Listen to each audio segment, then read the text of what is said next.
କୋଣାର୍କରେ ଚାଲିଛି କାଜୁ ସ୍କାମ୍। ଭଲ ଭାବରେ ଦେଖନ୍ତୁ ଏହି ଦୃଶ୍ୟକୁ।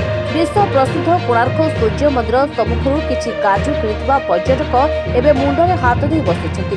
ବିଗତ ଦିନରେ ପୋକା କାଜୁ 1 କିଲୋ ପ୍ୟାକେଟ୍ ଭିତରେ ରଖି ବିକୁଥିବା ବେଳେ ଏବେ ନକୁଳ ଦାନା ରଖି 600 ଟଙ୍କା ଲେଖା ବିକୁଛନ୍ତି ବାଇକ୍ରେ ଆସି ବ୍ୟବସାୟୀ। କୋଣାର୍କ ବୁଲି ଆସୁଥିବା ଦେଶ ବିଦେଶର ଲୋକମାନେ ଏହି କାଜୁକୁ କିଣି ଠକାମିର ଶିକାର ହୋଇଛନ୍ତି। ଏ ଭିଡିଓ ଏବେ ମୋବାଇଲକୁ ଘୁରି ବୁଲୁଥିବା ସହ କୋଣାର୍କ ପୋଲିସ ଜଣକୁ ଧରି କୋଚନା କରିଛନ୍ତି। ମୁଖ୍ୟ ଖଳନାୟକକୁ ଧରି ନାହିଁ Konark police. Bureau report, Odisha TV. କୋଣାର୍କରେ ଚାଲିଛି କାଜୁ ସ୍କାମ୍। ଭଲ ଭାବରେ ଦେଖନ୍ତୁ ଏହି ଦୃଶ୍ୟକୁ। ବିଶ୍ୱ ପ୍ରସିଦ୍ଧ କୋଣାର୍କ ସୂର୍ଯ୍ୟ ମନ୍ଦିର ସମ୍ମୁଖରୁ କିଛି କାଜୁ କିଣିଥିବା ପର୍ଯ୍ୟଟକ ଏବେ ମୁଣ୍ଡରେ ହାତ ଦେଇ ବସିଛନ୍ତି। ବିଗତ ଦିନରେ ପୋକା କାଜୁ 1 କିଲୋ ପ୍ୟାକେଟ୍ ଭିତରେ ରଖି ବିକୁଥିବା ବେଳେ ଏବେ ନକୁଳ ଦାନା ରଖି 600 ଟଙ୍କା ଲେଖା ବିକୁଛନ୍ତି ବାଇକ୍ରେ ଆସି ବ୍ୟବସାୟୀ।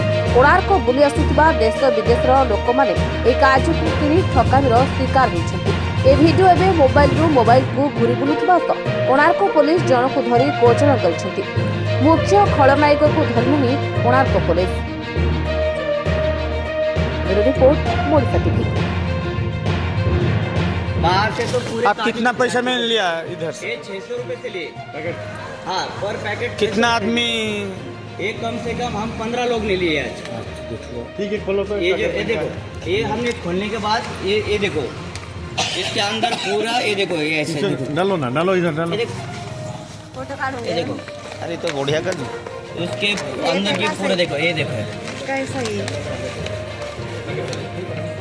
ये देखो ओह माय गॉड, ये क्या है? मिठाई?